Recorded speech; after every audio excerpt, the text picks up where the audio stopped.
Welcome to the West Wing Week, your guide to everything that's happening at 1600 Pennsylvania Avenue. It was a busy week on the 18 acres, with President Obama welcoming the nation's governors, UN Secretary General Ban Ki-moon, and Mexican President Felipe Calderón to the White House.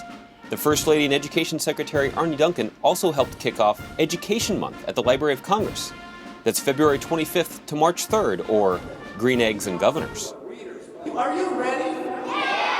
On Friday, February 25th, the President and Vice President met with Democratic governors from across the country in the EEOB to continue the conversation on how Washington and the states can work together to ramp up American competitiveness and job creation.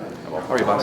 How you been? Good yourself? I'm feeling pretty good. On Monday, February 28th, President Obama hosted a meeting with the National Governors Association in the state dining room to continue to find common ground and work together to outbuild, out-innovate, and out-educate the rest of the world.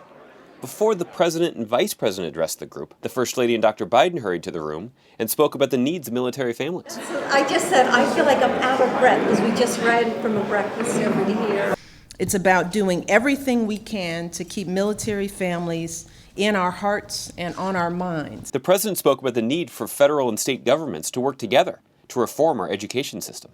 On education, our approach has been to partner with you, to offer more flexibility in exchange for better standards, to lift the cap on charter schools, to spur reform not by imposing it from Washington, but by asking you to come up with some of the best ways for your states to succeed. That was the idea behind Race to the Top. You show us the best plans for reform, we'll show you the money.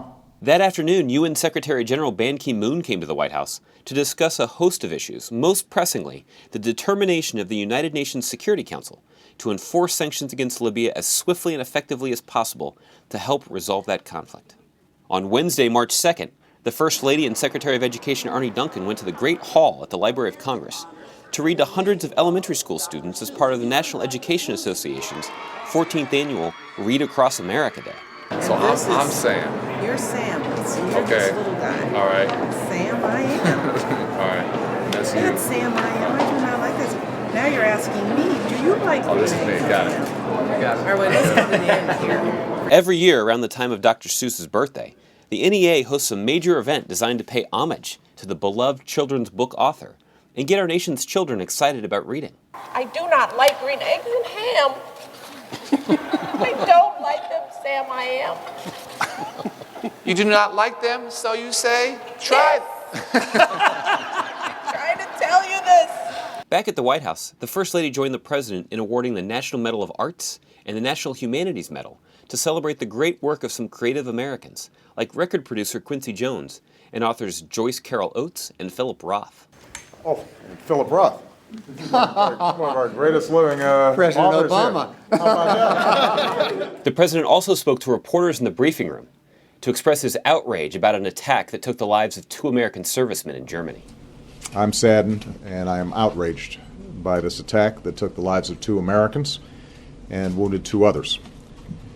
I think the American people are united in expressing our gratitude for the service of those who were lost.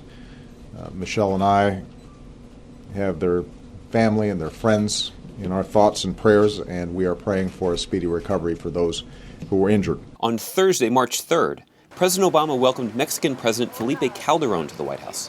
The two discussed our important bilateral relationship and key global issues, as well as their commitment to work together to quell violence on our border. The President thanked his counterpart for his efforts to bring to justice the murderers of Immigration and Customs Enforcement Special Agent Jaime Zapata.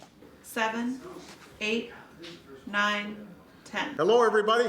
Later that day, the President telephoned the crews of the Space Shuttle Discovery and the International Space Station as Discovery conducts its final mission in orbit. Look, I just want to congratulate everybody at NASA, all the personnel, past and present, who have spent untold effort in making the Space Shuttle Discovery a unique part of our history in space. To find out more information on any of these topics or to see complete videos of these events, go to whitehouse.gov. And thanks again for checking out your West Wing Week.